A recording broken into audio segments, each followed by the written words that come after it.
c'è moltissima preoccupazione perché comunque abbiamo già visto in passato che il ponte chiuso taglia a metà la città.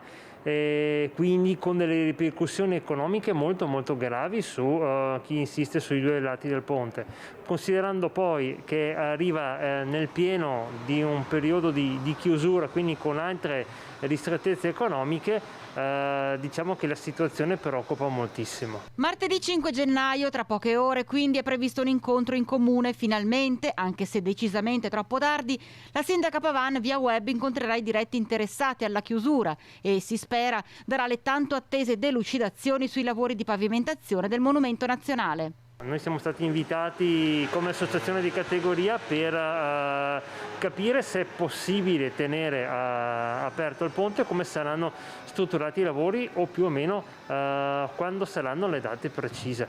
Resterà capire se la prima cittadina esporrà solo numeri e date o aprirà davvero, anche se in ritardo, un tavolo di confronto e condivisione con i presenti.